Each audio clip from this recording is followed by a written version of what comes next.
Boom. So we're live, people. We're live.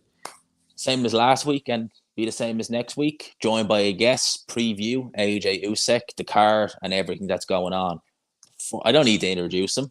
People know him, but let's do it anyway. Dale, you want to introduce yourself? Tell the people about yourself. Tell them about your channel. Yeah, I am Blue Collar Sports TV. I am these days, I guess, a semi-casual boxing fan. Need to up my grind on the boxing channel. But yeah, been following Gman a long time. Great channel. If you want to check out Blue Collar Sports TV for various boxing content. And yeah, You're also a celebrity in the gore media as well, aren't you? well, I wouldn't go that far. I still got a day job, unfortunately. Now, Dale, I've been watching Dale since I think March 2019 is the first time I ever seen your channel. I think I watched you back when it was the Dale's Boxing News days. So that's how long it's been. It's been a while. And Dale's a great guy, one of the most knowledgeable in the game. And so that's why I'm looking forward to doing this, just having a chat, me and him, talk all things boxing. And first and foremost, we got to talk about everything about the AJ Usyk card, not just the undercard, not just the fight. What the hell is going on with it, mate? Seriously, like, what is going on with it? We're less than a month away. We've had literally no promotion of this card, literally none, and we don't even know what broadcaster it's going to be on. Like, what exactly is going on with this? Yeah, I mean, from start to finish, it's been extremely strange with various different circumstances. I mean, right from day one, right after that original fight, whether it's Usyk in Ukraine and what's going on there, Anthony Joshua kind of parading himself around different trainers, like it's almost like it's an X Factor audition, what he was going through. Now he's obviously signed with, he's going to train with Robert Garcia. I think that's a very interesting addition. Stylistically, I'm not sure whether Robert Garcia is the right guy for Joshua from a technical standpoint. Though maybe on the mental side, someone like Robert Garcia can bring that dog out in Joshua. Traditionally, Robert Garcia fighters are very aggressive, front foot heavy. And as most of us kind of speculated after that first fight, Joshua can't box with Usyk. He needs to be aggressive. He needs to utilize that size. And maybe Robert Garcia can bring that dog back out in Joshua that he's been missing for a long time now. You say the dog, but the way he's been speaking lately, it's kind of like it's just weird. It's like one minute he says this and 1 minute he says that, and then he's saying it's not about the belts. But then he's saying he wants to be a 3-time champion. And for me, AJ is kind of the way he is talking, just his whole mental state just seems bizarre. With Fury, me and you have said it before. We're used to seeing him chat one thing 1 week and one the next. So 1 week it's $500 million. The next minute I'll fight AJ for free. That's normal for him. For AJ, it's not really. No, I agree. But I've said for a long time now with Anthony Joshua, he strikes me as one of those guys who's a massive overthinker and maybe procrastinates a little bit. And I think we see that with the whole trainer thing, going to various different guys. It's almost like Joshua's always he wants to refer to a second person's opinion. More so than going off his own instinct, his own intuition. You know what I mean? Do you think that's why he got Robert Garcia in? Because originally he was happy to announce Angel Fernandez as the head trainer. But do you think that maybe people in his team or close to him said, "Oh, Angel's not the you need more people in the camp"? Because he seemed happy to have Fernandez originally at the time, just as him as the lone guy. Yeah, potentially. Yeah, maybe. And even just public perception when that was announced. I mean, Angel Fernandez was in the first Usyk camp, and that's not really a change per se. So maybe it was public perception because most people said, "Well, nothing's changed," kind of thing. So maybe Joshua saw that criticism and decided to act on it. But it never seems like Joshua's the guy who is using his own initiative, if that makes sense. No, it's more so he's reacting to what others think and what others think he should do, kind of thing. That's how I see it. He seems like that kind of guy who needs to be like, and it's not saying like AJ's weak or anything like that, but he's the kind of guy who needs to be told this is the right idea rather than let himself come to that conclusion. Like, am I doing the right thing? Look for approval, kind of, that sort of way, rather than just take the initiative and just go what he thinks is right. No, I totally agree. And I think we've seen that even develop into his style following the Andy Ruiz fight. I was saying in the Kubrat Pulev fight, to me, that I know Joshua dominated. I know he won basically every round and he knocked him out, Pulev. But to me, he looked like a guy who was second-guessing himself, Oh who yeah. was a little bit too cautious, because I noticed a couple of things in that fight, which I got a lot of stick for, like just certain little things like Joshua turning away when shots were coming in, closing his eyes to brace for shots, silly little things like that. And I said, this guy's still not over Ruiz. He's still not over it. No. And we saw that even in the Ruiz rematch. And skip forwards to the Oleksandr Usyk fight, he looked like a guy who was overthinking, overcomplicating things. After 6 or 7 rounds, surely initiative kicks in and he changes it up. He goes for the gusto, he goes for the kill, but he never did. He never, because I don't understand how he couldn't have come to that conclusion. Robert Garcia said something about AJ didn't want to win that fight. Almost that he just, the way like he was saying, like he felt that, he was doing enough and Rob McCracken was telling him. Do you think that AJ subconsciously, he knows he's such a big star that he puts so much faith in the fact that he'll get favor from the judges? Because that to me kind of sounded like what Robert Garcia was hinting at almost. That AJ just knows he'll have the rub of the green almost. That he doesn't need to win because he knows he'll always, the boxing gods will look down on him, so to speak. Oh yeah, that's absolutely a possibility. I think we see that with a lot of A-side fighters where, that sort of thing happens. Yeah, that wouldn't surprise me at all. Yeah, because the way he was saying he felt that he won, what was it? He said he won 5 rounds or something like that. And Usyk won, he didn't win 5 rounds in that fight. No way. Oh, no way in hell. No way in hell. I mean, on my card, I had it 9 rounds to 3 for Usyk. I think I gave him, the 5th, 6th, and maybe another round in between. But that's it, 3 rounds max. Yeah, I think it was the 9th where he landed those uppercuts to the body. But yeah, it was few and far between for Joshua. And do you think that the fact that Howard Foster had the fight so close gives him, maybe he'll go into that fight and think that way again, like, I need to be just that little bit busier because one of the judges nearly had me winning. So if I'm a little bit busier, I could get this again. Do you think he'll have that mentality? Because AJ in this rematch, it strikes me that he has a game plan. He has in his head what's going to happen. And then the minute Usyk adjusts, he's going to be like a fish out of water. That's kind of how I see it happening. I see AJ having a game plan. It might not work. And there might be a plan B there, but he won't be able to comprehend it. I mean, it's definitely possible, but it's interesting that you mentioned about the first fight and in regards to Howard Foster, that was a diabolical scorecard. That was a disgraceful scorecard. He gave AJ the first round. He didn't land a punch. Yeah, and if you look at it like that, let's say Joshua has this rematch and he wins one more round in this rematch on our cards. Let's say we score at 8 rounds to 4 instead of 9-3 or 10-2. If we score 8-4, that might be enough for Joshua to get a controversial win. That's how he's thinking. That's crazy the way we even have to talk about that in a sport like boxing. That if a guy loses but he wins an extra round, so he loses 8-4 on our card, that might be enough for him to win in the judges' eyes. It's crazy. I think it's worth saying because I'm sure some people in the chat, I'm sure they bet on these fights, and you have to consider as well what is riding on this fight. I mean, I've seen loads of people, even I know, say like they think Usyk will win, but they're putting money on Joshua because they feel like, hey, he's the even though he's not the champion, he's the A side, so why not make a bit of money? Well, exactly, and yeah, what do they want? The box, like the establishment, whether it's Matchroom and Top Rank, they want Fury versus Joshua. Arguably, that could be the highest grossing heavyweight fight in history. I think. Do you remember when Wilder and Joshua, that fight was being talked about in 2018, just before Fury ever came back, and Wilder had that bad, I think it was the 8th round against Luis Ortiz, and there was the possibility of the Joshua fight then, and they gave him more time. When there's a possibility of a big fight and everyone involved knows it, you do see shenanigans like that. Yeah, no, I agree. I agree, bro, and that's definitely something people need to consider going into this rematch. If you're going to bet, just have that in mind because, like I say, there's a lot riding on it. And even not only just in terms of the people in boxing, the promoters, they want to make this money, the networks, etc. But even like Saudi Arabia are not putting these fights on to make money. They're putting these fights on to showcase their region kind of thing. It's I guess you'd say sports washing.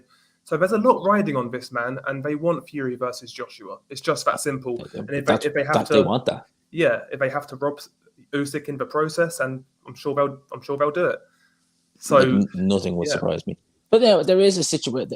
I think it's a small scenario, but I do see a scenario where AJ can win this fight. I think what people don't need to, we're not writing them off completely and saying the only way he wins is by robbery. I mean, like, I do see scenarios where he can actually pull this off. Of course he can. But I personally can't. I think Usyk has this again. I think he's going to stop. I think he knows that Usyk is a smart guy. I think he knows he needs to really do what he did in the 12th round, but do it earlier. Yeah, I agree, and also I agree with you on Joshua. He can definitely win the fight. He's a big lump. He can hit hard. He's it's just a confidence issue for Joshua. If he can go in there with a certain mindset, so he can destroy, it might get him knocked out, but he stands a much better chance of winning if he can drag Usyk into some sort of uncomfortable place. Because that first fight, I never got the sense that Usyk felt he was the smaller man. No. Joshua never made him feel that way. He needs to do that in this rematch. He just has to. You say there about him feeling he's a smaller man, and this is one thing I worry about for Anthony Joshua, because straight after the first fight, you had people saying AJ was too light.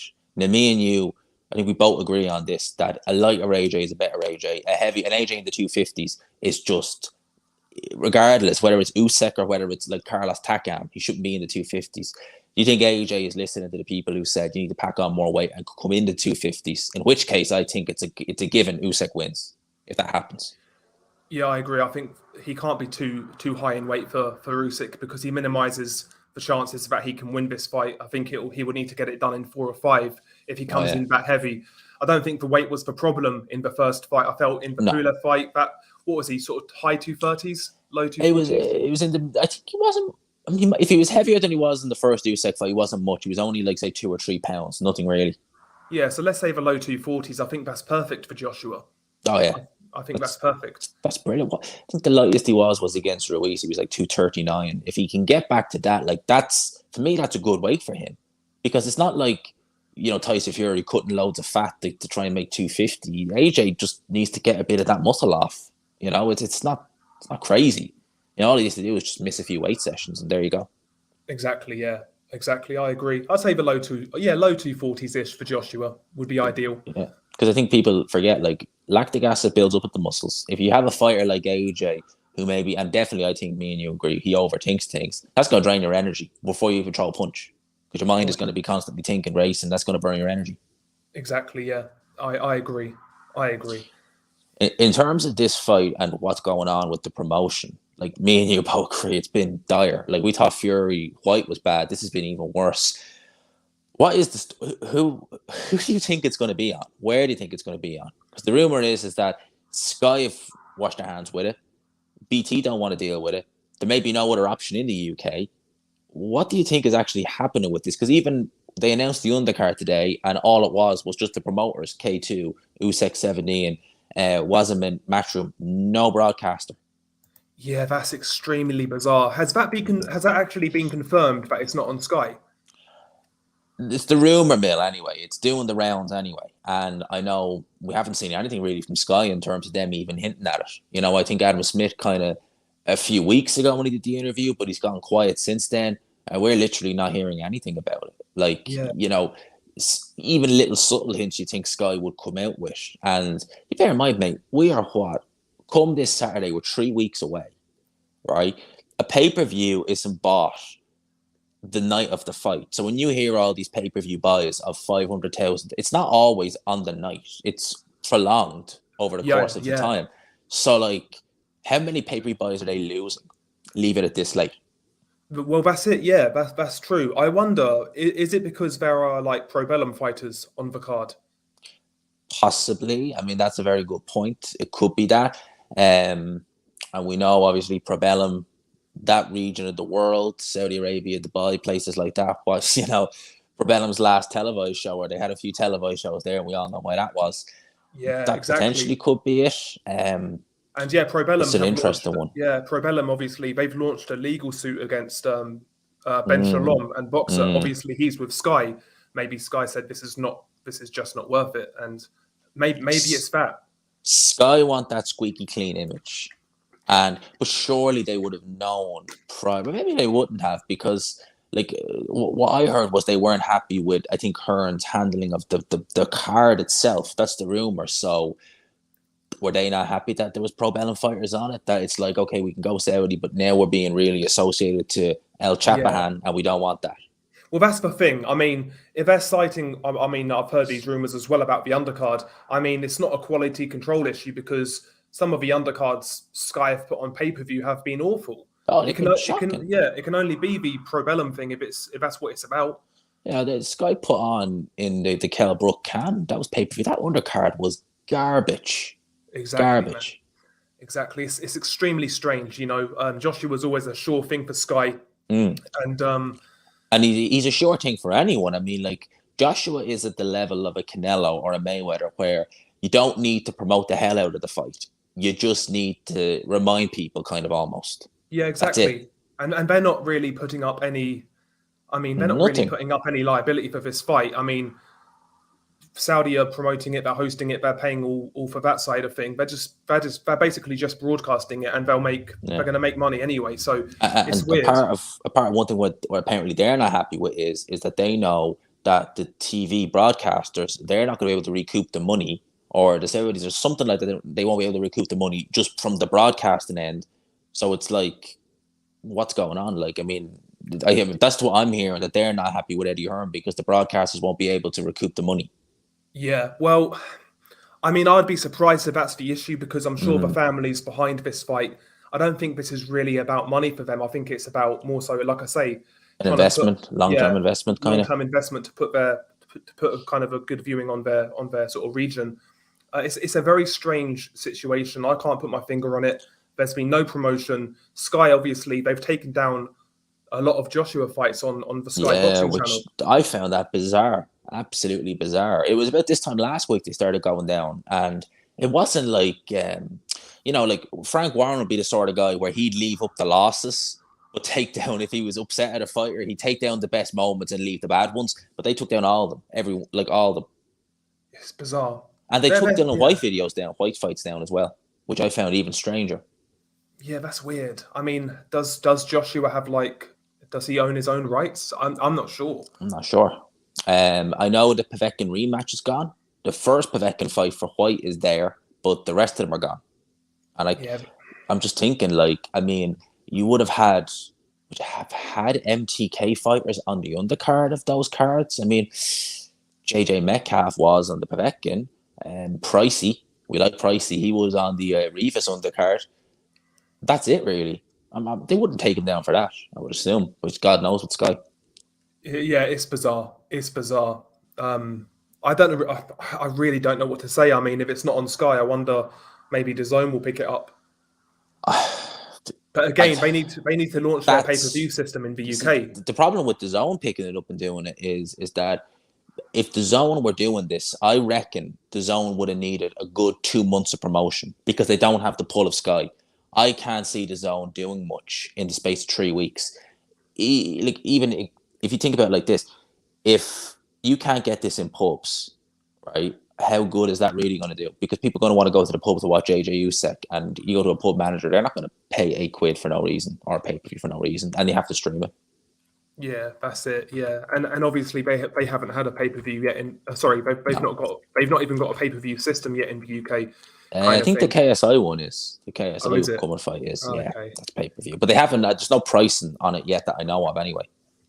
Yeah, it's bizarre. It's bizarre. So strange. I don't think I can ever remember an event being like this. Like, it's just, I can't get my head wrapped around it. It's 3 weeks away, it doesn't feel like it.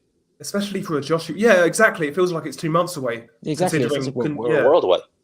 Yeah, it's weird considering it's a Joshua fight. It's so strange. It's so strange.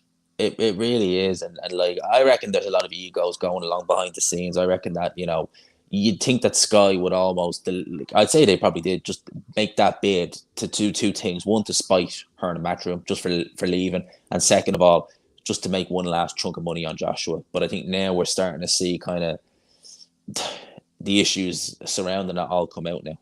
Yeah. I'm sure more's going to get revealed. I still think it's going to be on Sky, personally. I do, but... I can't see it not being in the UK. No. But here's the interesting thing. Even international rights, we don't know yet. We would assume it's DAZN, but we're not even seeing that yet. So it's not just a UK issue. It's a universal. And obviously, I know the UK is going to be the primary base for this fight, but still, worldwide, we still don't really know. Yes, it's so strange, man. I mean, don't be surprised if somebody gets a sudden injury or something. Who knows?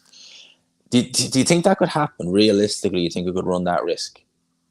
Seriously, yeah. I mean, if they can't sort this broadcaster situation, then I guess that's the best way to deal with it. I mean, how embarrassing would it be if you say, "Oh, do you know what? We can't get any broadcasters. We need to push this back." It'd be embarrassing for all involved. Big up to Chris, Andre, great channel. Me and you agree on that as well. The majority of pay-per-views in the last week, they'll have to go into promotion overdrive because they don't have 24 access to sports news, which is good. Like Sky, it'll be much harder. It will be like whoever does get this, I think that they're gonna have to promote the holy hell out of it. Yeah, I agree. They would need DAZN will need to think outside the box in terms of like marketing. Maybe paying boxing YouTubers, buying ad space in newspapers, buying ad space on different TV channels. You know, I've seen DAZN ads when DAZN first came out in the Oh UK. yeah. There was adverts on like regular TV channels. Oh yeah, I mean, like the shopping center in my local area, like I don't know why, but they have the zone bills flying up. They had them for months now. I'm like, the zone in where I live, like it's not a boxing town. I'm like, why is this? I'm happy to see it. But I'm like, why is the zone banners hanging up everywhere? I'm happy to see it, but I'm just like, it's so random. Yeah, it's insane, bro. Shades of Huey Fury versus Joseph Parker. You Yes. know, Oh mate, do you remember that YouTube pay-per-view? I mean, Mate, that went dead pretty quick. Huey Fury killed YouTube pay-per-views. can you imagine if this fight's on YouTube pay-per-view? Could you Can imagine? you That was like imagine? 15 quid as well. Like that fight wasn't worth a fiver, much less 15 quid. Oh, mate, I still haven't got over that paying for that fight. You pay for it, I didn't pay for it, thank God. Yeah, I paid for it. Big up to Jamie, Punch Perfect Boxing, great channel. Thanks for the super chat, mate. Big up G and Dell. Let's all club our super cats together. And yes, exactly. Let's get AJ on our chat, AJ Usyk on our channels. We can live stream. Pretend you're playing the new EA Fight Night. Do you remember that Yeah, UFC guy did that years ago? He pretended he was playing UFC and he was streaming the whole event. yeah, I do. Way back in the day. Yeah, Way back in the day. You could get away with it back then. not anymore. Not anymore. Not anymore. They will take you down straight away if you do that. But it is just so weird. Like I've never seen anything like this, and I don't know. Part of me, I don't feel like we're going to see this fight getting a sudden injury. I just don't see it. Maybe I'm just being an optimist, but I don't see it. I think we will get it, but I think it's going to be a real quick boom. Here it is, kind of thing. Yeah, I hope so, man. Because I'm actually starting to look forward to it. But I So think, am I. yeah, fingers crossed. I mean, it's been too long. This first fight happened in September last year. It's nearly a year since that first fight. We've waited far too long, you know. It's been crazy amount of time. In terms of the rest of the undercards, we just got the full announcement of it here. And we'll talk through some of the interesting fights. Obviously, we got Callum Smith on here. That's an interesting fight, the guy he's in there with. But Callum Smith, it's a weird one. He looked good in his first fight, devastating in his first fight, light heavy. But I still don't feel like his hunger is in the game anymore. No, I agree. It feels like he's just hanging around for a couple more paydays. But I'd imagine he takes care of Borderleek relatively comfortably. I've seen a little bit of Borderleek. Yes, he looks. Callum okay. Smith is levels above him. Yeah, he's a bit awkward. He's a bit awkward, but we say that. But Callum Smith struggled. Like we look at Callum Smith winning and beating George Groves the World Boxing Super Series, but look at the guys he fought. Like what was it? Eric Skoglund, who was a European level fighter, struggled with him when he fought that kickboxer on 5 days' notice. He struggled with both them guys. So you never know with Callum Smith. He's a real hot and cold fighter at times. Yeah, that is true. That is true. And yeah, Borderleek is a southpaw. He is somewhat awkward, you know. So maybe he looks bad for a few rounds, but I think he'll take care of Borderleek, quite frankly. But yeah, the fight. No, sorry, carry on. Yeah, the fight before that, I think it's before I mean the card is Hrgovic versus Zhang. Not surprised to get that announced, to be honest with you, but thoughts on that one? The big bang. Yeah. I mean, listen, two big lumps. Both guys can really, really punch. But Zhilei Zhang, I mean, Jesus, he is slow. He's slow as molasses. You know, he's like a fresher Hellenius, even though he's older. Yeah, I mean, he's kind of got the foot speed of Jason Voorhees. He's not particularly great, but he does hit hard. He does come to throw down. With him, it's knockout or be knocked out. And against Yeah. Hrgovic, he's getting knocked out. He'll get Oh, knocked out yeah. in 4 or 5 rounds, I would say. Wait and you But- see now. He'll have crazy punch resistance. But I think he got stopped by AJ, or he got dropped by AJ in the amateurs. So you get dropped in the amateurs, like it's not an indication. And he was getting tagged up badly against Jerry Forrest. He had to go to hospital after that fight because he was so fatigued. It was a 10-rounder. Yeah, Seriously. that's true. That's true. That's crazy. So that goes to show he's not got a particularly good gas tank either. Yeah, exactly. He's a fun fighter, but at any real level, that guy's been waiting to get exposed, and that's why he's been matched so softly. Yeah, but at least he's got I'll give him credit for having the actual balls to step up and fight him. You know, 146 in the chat. If you could smash the like button, help out, and there's a link as well at the top of the screen to Dell's channel. Dell, you got 6K subs. Let's hopefully you can get a bit more than that after that. If you haven't been to Dell's channel already, there's the link pinned in the comments. Said I chuck that in there while we have a few people in, mate. But thank you, man. Anytime, man. Andrew, this is a random one. Andrew Tabiti versus Tyrone Spong. Yeah, that's just so fight. random. Do you know that fight to me? Yeah, if you said to me, Del, that fight's happening, I would have said to you, "Is it on Triller?" That's the sort of fight it is. That's the sort of fight it is. It's a Triller fight. I mean, Spong hasn't fought in 3 years. Literally 3 years by the time this fight starts. He steps foot in the ring, and Tabiti, he's had 2 fights in the last 6 months, and they were his first 2 fights since he got badly knocked out by Dorticos. Yeah. It really is. It's like 2 inactive fighters who are not even that old, but they may as well just seem old because they've been so inactive and we've seen so little of them. That's one of those like random ass fights. It's so random, it's almost intriguing. Do you know what I mean? It's almost intriguing. I mean, I actually thought Tabiti actually looked pretty good. Like prior to the Dorticos fight, I actually thought he was decent enough. And Spong, I've only seen a little bit of him, and he looked okay. Yeah. But that's just so random. I wonder, is that a bridger weight? I would say so, yeah. You'd imagine it's at bridgerweight because Tabiti would be very small at heavyweight. Oh, yeah. He wasn't a big cruiserweight either. No, and we saw that against Dorticos. He got bullied in that fight. Oh, yeah. So he got bullied. I think he'll beat Spong, though. Tyrone Spong is pretty he's pretty average. Basic. Yeah. Zhang needed a stretcher after the Forest fight. God knows the state he'll be in against Hrgovic. Now, that sums it up right there. A fight where he got 3 knockdowns in the first 3 rounds, and he wasn't fought at a frantic pace, and he ends up on a stretcher leaving the ring. That kind of sums up Zhilei Zhang. It could be ugly. It could be ugly, but it's going to be fun. It's going to be fun. Oh, yeah. I think that fight is... And see, Hrgovic has been kind of letting himself go as of late. He's not been really trained. Well, he hasn't needed to be fair. But if he comes in there and he's like a bit lackadaisical and he gets tagged, that's going to be interesting. Yeah, it'd be interesting to see if like Zhang could land something early. I know Hrgovic always had the reputation of having a good chin in the amateurs, but this is the pro game, so that'll be interesting. But yeah, that's the only chance he's got is if Hrgovic is half-assing it and he's a bit heavy, and he lands something early on. That's the only way I see him winning this fight, and I think that is very slim. Very slim. Like I think Zhilei Zhang, big bang. That's what we're gonna see. A big bang from Hrgovic, and then boom, he's gone. That's literally what I think is going to happen with these two. Kind of a random one. Badu Jack versus Richard Rivera. I know Jack's heavily associated with that part of the world, but a bit of a random one. Yeah, random fight. Weird seeing a Badu Jack on a Joshua undercard, but I'll be honest, I've never seen Richard Rivera fight before. Badu Jack, I like him. I like what he's done in his career. Judging by his box rec, he's nothing special. You can tell a lot by just someone's box rec and the closest to some of the fights as well. You can kind of tell a good bit just by that. Yeah, and he's fought absolutely nobody, so that's a bit of a concern. No one. I know Badu Jack, Badu Jack's not a cruiserweight, but I mean, if he's got anything left, you'd imagine he'll take care of him, but we'll see. Oh yeah, he should take care of him pretty easy. In terms of that card, I mean, this is the last thing I want to ask, but before we move on, if Sky Sports do get it, do you think that they would be really this dumb to charge 30 to 35 quid?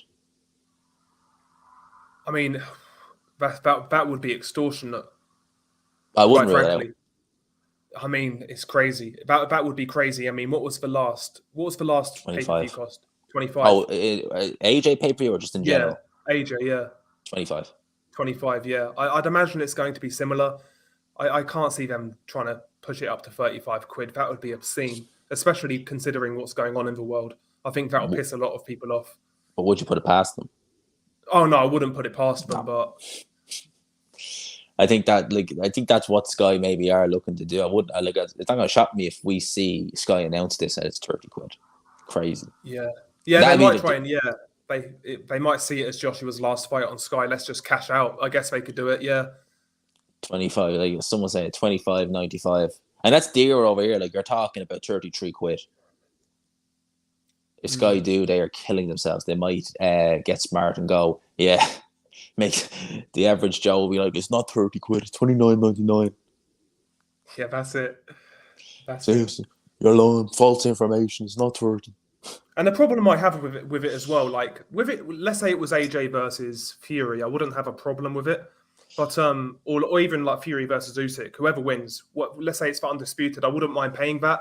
But the problem is, like, they'll frame it like, oh, this is a one-off, it's not going to happen again. Oh, yeah. And it's going to go back down to the normal price. I mean, they did that with Ruiz too. Oh, yeah. If you recall. I remember you give him an inch to take a mile. I'll never forget Rob Tebber asking Adam Smith about that. That was before the Pulev fight. And he said, Adam Smith, I think he said, well, it's only for Joshua's big fights.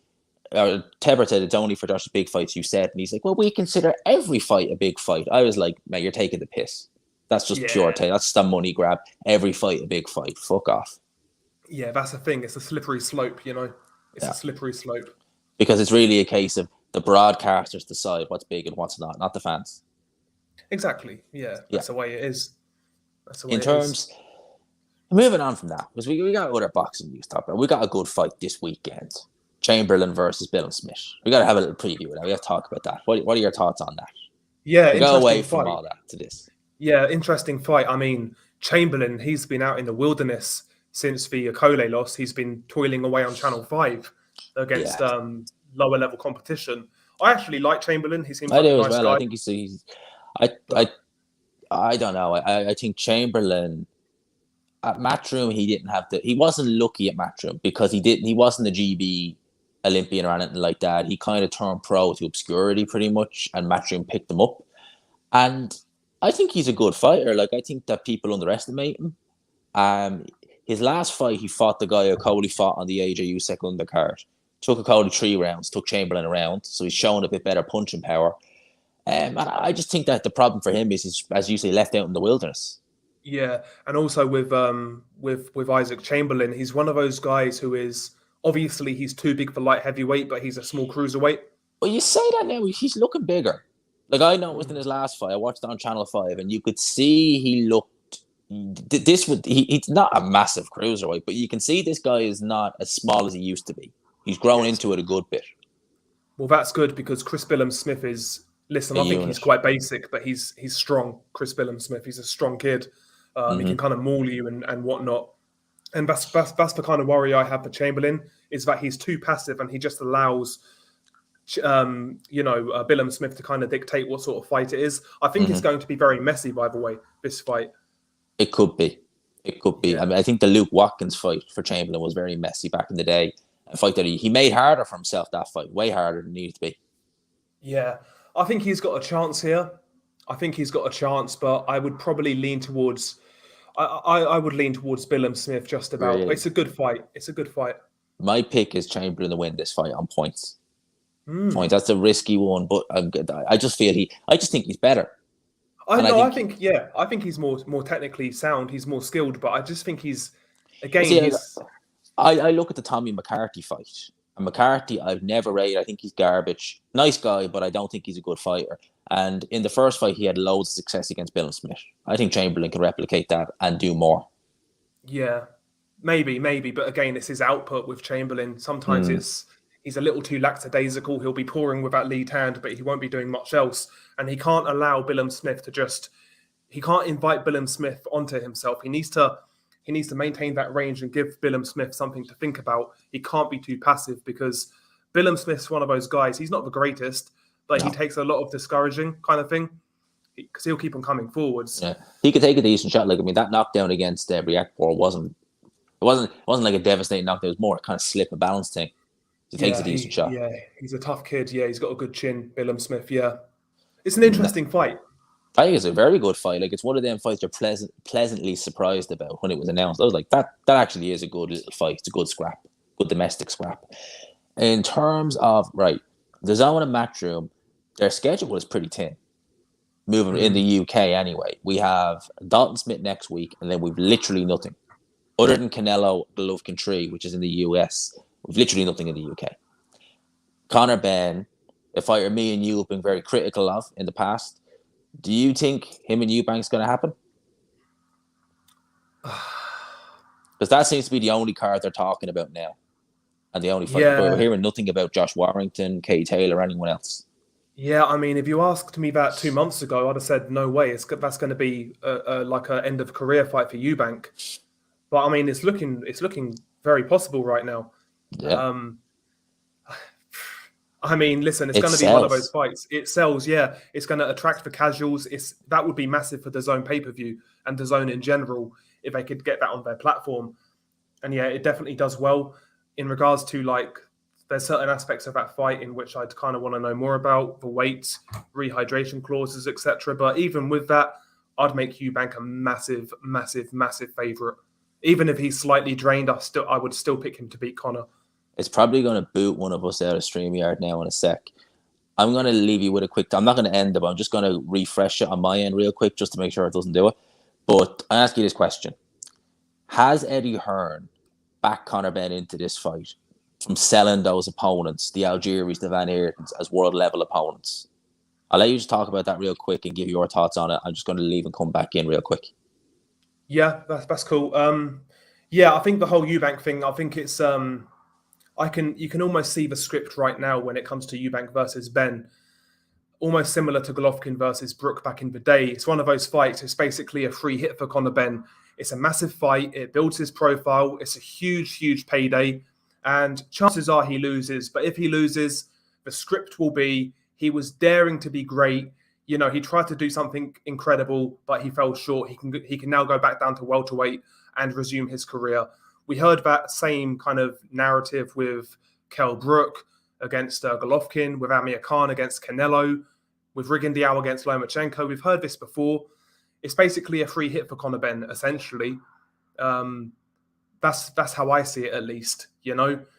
But yeah, I mean, I'm not really all that looking forward to it, quite frankly. I'll be honest. Not looking forward to Conor Benn. I just casually come back in there, not a bother.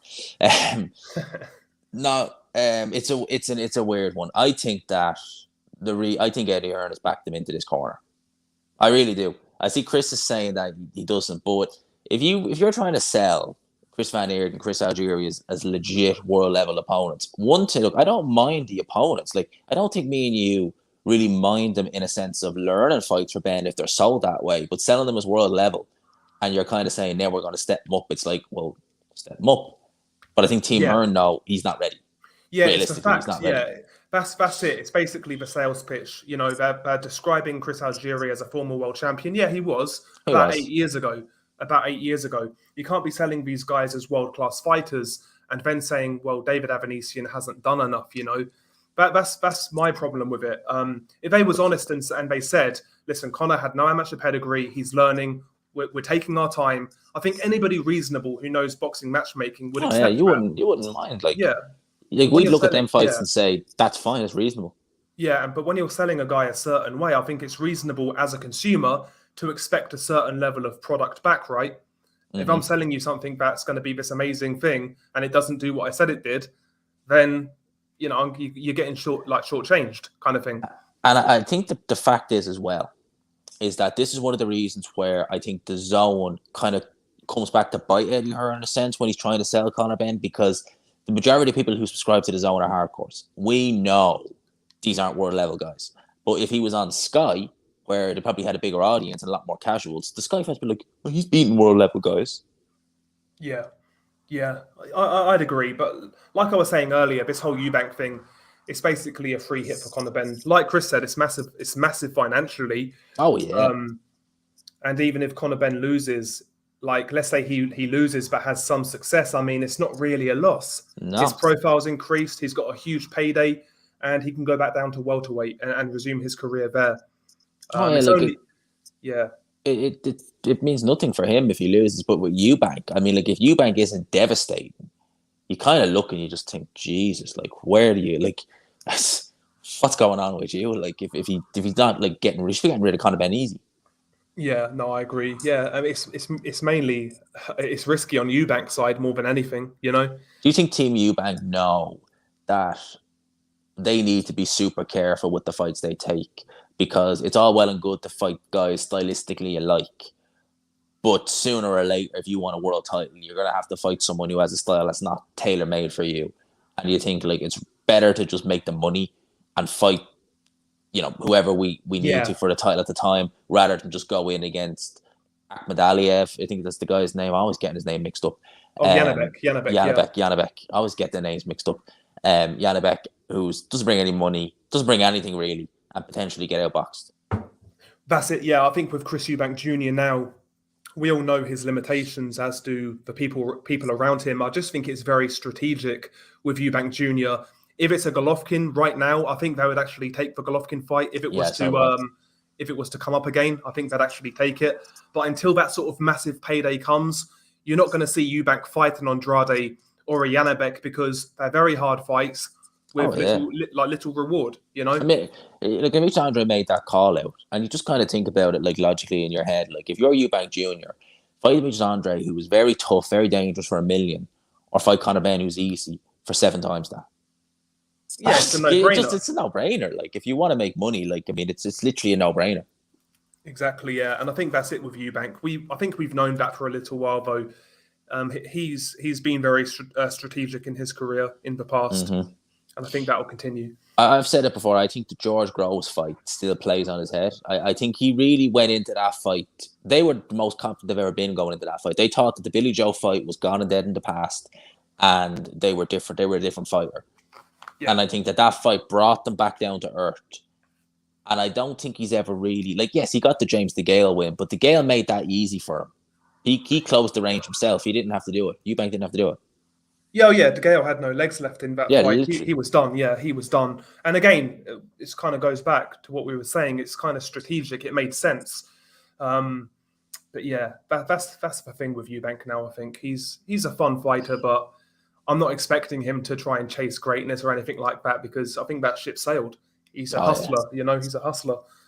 It's mad that when you look at Eubank, he's never won a world title, but he's financially better off than 90% of world champions. Oh yeah, sport of boxing. It's crazy. Yeah. Like when you look at it like that, like you think like he's been managed pretty damn well in that regard. Oh, he has. Yeah, he's never going to starve. No, he's made a boatload of money, and fair play to him, I guess. But again, I've not really been interested in the Eubank fight for a while. I'll be honest. No, and Eubank itself, like it seems like it's weird. Like when he lost to Groves, his dad kind of took more of a backward step, and you kind of miss the Eubanks trolling people, rubbing the promoters up the wrong way, doing their own thing, and that kind of was part of the show almost. No, I agree. I totally agree. I mean, the build-ups to Billy Joe and George Groves, they were hilarious, especially Billy Joe. They were great. They were amazing. I miss that as well. I can't lie. Yeah, I miss that, because Eubank Jr. himself is not really a character. He's smarmy, but he's not exactly charismatic like his dad. Having his dad there just makes all the difference. Like every single time he's there, you're just looking at the two of them, and it's just so funny. Yeah. They're just like, oh man, that's what I miss about it. That's why I used to love it when Eubank could be fighting. Because I like watching Eubank when he was in his like heyday. But it's like having his dad on top of it just adds to the show. Yeah. When he came out of I'm a Celebrity, and he was like loving the fact that, and that was before I think Eubank fought Spike. He was loving the attention. Yeah, that's amazing. Yeah, that was good. Yeah, but yeah, I think with Eubank, man, he's never really had that momentum with one particular network or with like one promoter. You know what I mean? He's always been jumping and jiving around to different networks. He was in America. He was on Channel 5, ITV briefly. Yeah. Box Nation. Pay-per-view. Yeah. Box Nation. Sky. Not BT Sport yet. And with Frank Warren, that'll never happen. No, but yeah, he's basically fought everywhere apart from BT. Yeah. Yeah, literally Channel 5, everything. It's madness. It's crazy when you think about it like that. Like, and he's never been able to find a home on any of them. Like, It's every weird. promoter is like, most want to work with him because he brings money, but I think the majority would rather not. That's the kind of weird thing. Too much headache. Yeah, that's what it seems like anyway. Just Yeah, too much headache. it just seems like it's never a straightforward job with working with Eubanks. It's just like, what next? What crazy thing do you want? Yeah, that's it. We saw that with the whole Golovkin situation. I mean, that has to put certain promoters off, or like networks. Like, let's say you're a promoter, you got to book your venue, and then you've got to rely on Eubank signing that contract. I mean, yeah, I need to think, like, if he doesn't like one thing, that's the whole show ruined. Yeah, exactly. Like, That's the thing. It's such a liability with that. Like, and that's It's the a thing. shame. It's a shame though, like you said, he's really, when he's in full flow, when he's throwing those combinations, he's great to watch. He is great to watch. And him versus Golovkin now, I still think Golovkin beats him, but it'll be a fun fight. But it'd be a great fight. I think, like, he would do better than Murata did. I think he'd do better than Murata did, but it'd be so fun to watch. Yeah, that'd be a great fight. In terms of some of the other fights we have coming up, Canelo, Golovkin, 3. What are your thoughts on that? When it was first announced, wasn't really bothered. But I'll be honest, after that first press conference, it kind of sold me. I'm not going to lie. Yeah. Canelo looked absolutely seething. He looked seething, and I like Golovkin's subtle trolling outside the press conferences. He's not said anything in the press conferences, but outside on interviews, taking little digs here and there, trying to wind Canelo up. I quite like this build up here. I quite like it. It's been fun. Yeah, it's been really good fun, because I think it needs to be. I think Canelo has a chip on his shoulder, and I think Golovkin knows he's not expected to win, so there's not as much pressure on him as the first two. And that's the energy I get from Golovkin. Yeah, that's the energy I get. He's kind of going into it just kind of like, it's not like the first fight or the second fight where he was undefeated in both and he had pressure in both fights. This is kind of like, it's almost like he's being brought in as a gimme, kind of, here's your retirement paycheck. So he's like, well, nothing to worry about. Yeah, exactly. That's how I see it as well. I think Golovkin, I think he was ever since that first Canelo fight, to me he seems jaded with boxing. Like, he's not as, like, before then he was really trying to get the undisputed crown at middleweight. Like, the belts now, he was seeking that. Yeah, the belts now seem to be secondary for Golovkin. You know, I think he's kind of disillusioned with boxing politics, and yeah, this fight's a massive payday for him, and I think that's his first concern. I think he'll try to win. He'll try his very best, but he's securing the bag, as they say, as the kids say. Oh, but he is going to try. He is going to try. That's Golovkin. He is not going to go in there just thinking, I've made it, I'm going home. He wants to win that. And maybe he gets, like Chris was saying in the chat, trying to get like Canelo to bite, and I think he's done that. You know, looking at Canelo in the press conferences, maybe that can set up Canelo, like Golovkin having his Marquez moment, landing one perfect shot, like Marquez did against Pacquiao. Maybe he can try to get Canelo to overextend, fight angry, fight aggressive, like he's saying that he's going to try and knock Golovkin out. He's going to come at him from the first belt. That's what Canelo is saying, and maybe that style is better for Golovkin. I think so. I think it's an interesting one. Canelo, I think me and you both agree he's probably going to win. Yeah. But Bivol, after, do you think he'll fight him again, or what do you think is going on with Bivol? There's talk about him versus Zudo Ramirez, and I can't see Canelo letting that fight happen out of fear. Not fear Ramirez wins. I'm sure he'd fight Ramirez either, but he wants to avenge the loss to Bivol. Now, if say Bivol fights Zudo and Zudo wins, which is possible, is he really going to want to fight Bivol with no title? I think they'll leave Bivol alone. I don't think they're going to go there again. Not right now, anyway. Yeah, I don't think they will. I think they'll try and make Bivol go through the grinder.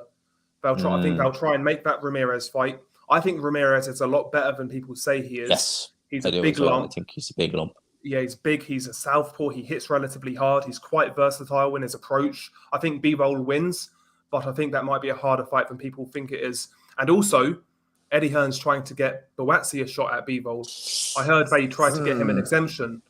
Yeah, I can't see Buatsi doing much against Bivol. I don't see him having a hard fight with Buatsi. Probably not, but, you know, Buatsi, he can be physical. He is strong. He does hit relatively hard. I don't know. I think they'll probably try and maybe soften Bivol up. To me, it's a shame because Bivol is kind of being tied down right now when we can't get that Bivol-Beterbiev fight. That's the fight that should be happening, but it's just boxing. But that's the fight we want. Like, it's undisputed. It's literally there. But politics, and there's talk of Beterbiev versus Anthony Yarde. Yeah. Now, I don't know what you think of that fight, but I think Yarde gets destroyed. But it'd be an interesting one. Yarde has power. Yeah, he's quick. He's quick early on. Yeah, he's quick early on. Yeah, he could be dangerous for the first 3 or 4 rounds, but Beterbiev's experienced. He's robust. He's seen it all. I'd imagine he'll break down Yarde and stop him mid-rounds. But it could be fun. Could you just imagine the scenes for Tunde Ajayi if Yarde did beat him? Could you just imagine the scenes? How loud he would be. It would be worth pay-per-view itself to see his reaction. He'd be vindicated. He would literally be vindicated from everything because he has said some crazy things over the years. That'd be upset of the year, surely, if he beats Beterbiev, if Yarde beats Beterbiev. Oh, yeah. Coming off a career, but coming off a super performance against Joe Smith, to go in against Yarde, that would be probably upset of the year. It's weird. I'm trying to think of the upset of the year so far this year. Has there been many? There's not been many. Yeah, my memory's terrible, mate, so I can't think. But I don't think there's been really I think this has been one of them weird years where we've really not seen many big upsets. I don't think we have, certainly not that I can think of. When was Galahad? Was that last year? Last year. That was last November. Yeah, not really been many then this year. I hear Galahad might be fighting Maxie Hughes at 135. Yeah, decent fight, but Galahad's a better boxer, but he's coming up 2 weights. Mm-hmm. So that'd be interesting. Actually, I'd watch that. Upsets as well. I literally don't think I've done a video about an upset this year. We should have had one with Josh Taylor, Jack Catterall, and they're talking about doing that in November. Yeah, I saw that news. I think that rematch sells itself. It's basically a poor man's Grove versus Froch. Yeah, that in literally. A sense. 2 domestic guys. There was an unheralded challenger coming up because in that first Groves and Froch fight, nobody gave Groves a chance, and he went in there, performed how he did. Bad stoppage, etc. Big controversy. It's similar. It's a similar kind of atmosphere surrounding this Catterall Taylor fight, albeit on a much smaller scale. But I think the build up to this rematch, if it happens, will be great. Josh Taylor, as we know, he's a bit of an aggressive dude. He can be a bit spiteful. And I think in those press conferences, bro, Jack Catterall's going to try and get a raise out of him. Oh, yeah. It's going to be hilarious. And he'll get a raise out of him. I think Josh Taylor would bite straight away against someone like Jack Catterall because I think Jack Catterall knows he won that fight and he knows the fans give Josh Taylor so much stick for it. I think that's the one thing you would see Taylor bite for. Yeah, no, I agree. And I'll tell you what, I hope that rematch happens. I do. It's a bit annoying that it could be in November. But yeah, I mean, that's random. Yeah, it's too far away. It's a long way away, but has to happen. Josh Taylor's done great things in recent years. My favorite British fighter, but he needs to put that right. He needs to put it right. The good thing about Josh Taylor, right, is I like Jack Catterall as well. He proved me certainly wrong in that fight, but I think Jack Catterall gave the best performance of his career, and I think Josh Taylor gave the worst performance of his career. And I think that could Jack Catterall perform at that level again? Possibly, but maybe not quite that level. And could Josh Taylor improve? Definitely. Yeah. So yeah. I can't see Jack Catterall winning the rematch. Could be wrong, but I just can't see it. Yeah, but I do agree. I think Josh Taylor definitely underestimated him. I think we all did. I definitely did. Yeah, I did say going into that fight, I think Taylor's going to struggle for the first four or 5 rounds, but he'll take over and stop him late. I felt he would struggle early on, but not like that. Yeah, see, I've seen Catterall a few years before beat Tyrone McKenna and not looked convincing, and McKenna's not that good. And I was like, well, you did that against McKenna. I mean, like, Josh Taylor's going to steamroll you. So yeah. I was shocked. I was shocked when I saw that. I was like, what the hell is going on? Yeah, the thing is with Jack Catterall, I've been saying this for a few years. Like, he's one of those guys who strikes me as, before the Josh Taylor fight, he kind of struck me as a guy who was a very reliable sparring partner. You know, when you see a fighter, that's almost like in sparring partner mode. That's how he used to fight, always in second gear. But there was moments in these fights where he would show real quality, great accuracy with his left hand, how he would set traps with his lead hand to draw a guy in. There were glimpses of quality, but he never really put it all together. But in the Josh Taylor fight, he showed what he was capable of to a greater extent. I mean, literally, we've seen the full arsenal of Jack Catterall. You got to wonder how many fighters are like that. Where like they are like so good behind the scenes, we don't see it. They don't. There's a lot. I can tell you a few stories backstage. I'll talk about it here. There's a lot where I think that the environment they're in plays a big factor in it. A big factor. Oh, yeah, absolutely, absolutely. And listen, with Jack Catterall, you just have to look at who he was sparring and who he was getting called by. I mean, he sparred Mayweather. I think it was leading up to Pacquiao. He sparred Canelo. I mean, the guy's got a good reputation in the gyms. He can fight. He's got skills. It's just, again, just sometimes a bit too passive. Even in that Taylor first fight, he was a little too passive because in that first half, he was hurting Josh Taylor. He was stunning him with that left hand.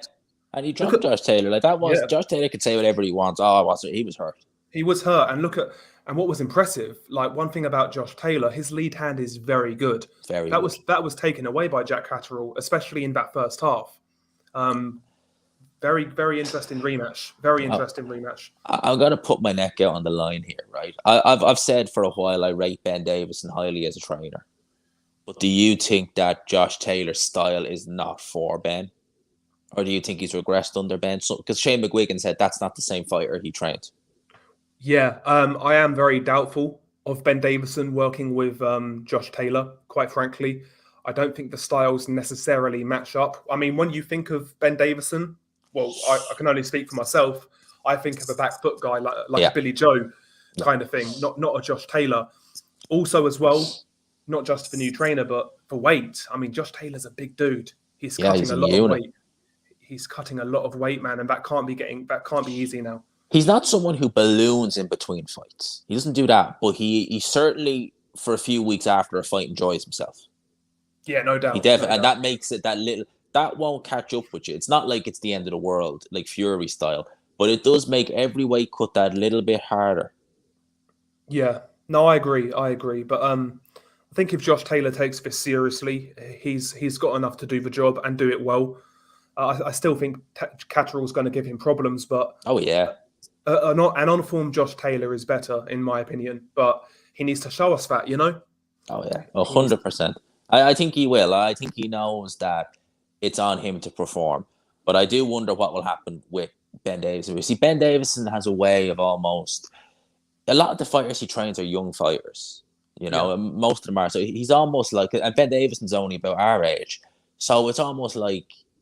Me mate, I'm a mate Ben. I can't push him away. I can't change it. It's me mate Ben. It's not like you're talking about a trainer who's in their 40s and it's a bit like an uncle or a kind of a godfather or someone like that. It was like, look, mate, it's been nice, but I'll see you later. Ben has that kind of almost pally feel with his fighters. That's it, yeah. And I think he's definitely utilised that to attract fighters. Not only that as well, he's been, let's just say, very well connected. It's funny you mentioned Ben Davison. I think the next couple of years for him are going to be very interesting. Mm-hmm. Being that who is now quote unquote out of boxing, is he going to get these same gigs? Oh man, if one of his fighters, just think of it like this, right? If he is training Josh Taylor, let's just say, right, Crawford Spence happens this year, Crawford wins, and Bob Arum says, right, Josh, first defense for Crawford, you and him. Can Ben Davison go to the States? There's that as well. Because, I mean, I think, as I say, the whole Ben Davison thing is going to get quite interesting. He seems a lot quieter now on social media, doesn't he? You see that with a lot of people. It does have me wondering when, let's just say everyone has their come to Jesus moment, what will happen to some of these guys? Because there's a lot more than they're letting on. I mean, I know they're saying it's just fighters who are associated with them in terms of promoting, but there's more to that than meets the eye. Some of the restrictions on these fighters is too much if it's just a case of being managed by such and such. Yeah, it's bizarre, isn't it? I mean, it is bizarre. We'll see though. I mean, the whole situation, I think there's a lot more to be revealed, not only about MTK but for Billam as well. I mean, what's going to happen with them. I mean, that the Probellum situation is kind of like, I'm trying to think of a scenario where it's like Probellum. It's almost like they foresaw this, because if you think of it like this, right? IFL were running those events by Lee on their YouTube channel. It was all happy. They were quite good, some of those shows as well. Very good. Yeah, they were. Yeah. And then Probellum just came about and took over all the fighters, and then they took over the shows. And it's like kind of almost a magician getting you to look the other way. You know, in sort of way, like it's like we're here, we're different. No, we're P, we're Probellum. Just don't. That's the other crowd. They're M, whatever. The whole thing's extremely strange, but we'll see in the coming months, man. We'll see in the coming months. When all this comes out, you'll have plenty more videos to make on your other channel. Oh yeah, well, there you go. Well, think of it like this, right? Daniel Keenan, I said it. It's said now, but his videos do amazing in boxing channels. You can only imagine how good they do on a channel like yours on Disturbed. Yeah, that'd be interesting. It might be worth a go. It might be worth a go. No doubt. But yeah, I think there's a lot of people out there who are kind of sweating on their futures right now. Oh, I can imagine. I'd say Cougar's legs are as straight as they've ever been. They're shaking. Legs are shaky, Adam. Well, his legs can't get much more shaky. I think the only thing they can do is straighten up now. If they go the opposite way, it's like someone with a lisp. He's talking normal for the first time in his life. Oh man, that's boxing for you though. That's the only. Listen, boxing's the only sport where these sort of guys can get involved and openly get involved. That's boxing for you. Well, that is boxing. It's the history of boxing. Look at the 1920s and 30s. You know, Al Capone was fixing fights in the 20s. Yeah, exactly, bro. Like that's the thing that amazed me when I hear fans. Just to end on this, like new age fans say it, but like, you know, these people are corrupt and they're in boxing. Like boxing in the good 1920s had corruption. It was run by the mafia. Like it's not new. It's kind of it's not new at all. Like no, it's like the Wild West boxing. You know, it's the Wild West. Boxing is like the analogy I would give. Boxing is like that girl you know you shouldn't be messing with, but she's just too good to let go. You know you're going to get your heart broken. That's literally it. But that's it. That's boxing. When boxing was first around, they had to do it like on boats and in forests because police kept breaking it up. That's where boxing started. Like it literally didn't start. It didn't have a nice shiny start. It was people who would drink whiskey in between rounds because they fought bare knuckled and they ripped their hands to shreds. Yeah, exactly. That's where boxing's origins. That's the origins of boxing, literally. And that's why we like it. We complain about it so much, you know, certain fights not happening, robberies, etc., corruption, but we still always come back. We always come back. We always come back. It's like the abused housewife. She always gives them another chance. I know. It's crazy. Hoping this time will be different, but we still keep going. We keep going indeed. We keep going. We keep going. Man, we've done over an hour. There's 160 in the building, so if you could, again, smash the like button. And Dale, I'm going to finish it up here, but I want to let you, one last time, closing thoughts and plug the channel. Of course, you got to plug the channel. Yeah, I mean, really enjoyed this chat with Gman. Would like to do it again. Had a good time. Definitely. It's flown by. It really has. Oh yeah, fluent. But yeah, if you want to check out my channel, Blue Collar Sports TV, we cover everything boxing from minor fights to the more kind of, you know, casual friendly fights. Bit of everything on that channel. So check it out. Yeah, check it out. Brilliant stuff, lads. I'll leave it with that. Smash the like button on the way out. Dale's channel is pinned in the chat anyway, so should be able to click on that, bring you straight to his channel. Man, thanks for coming on. We had a great one. Till next time, I'll talk to you.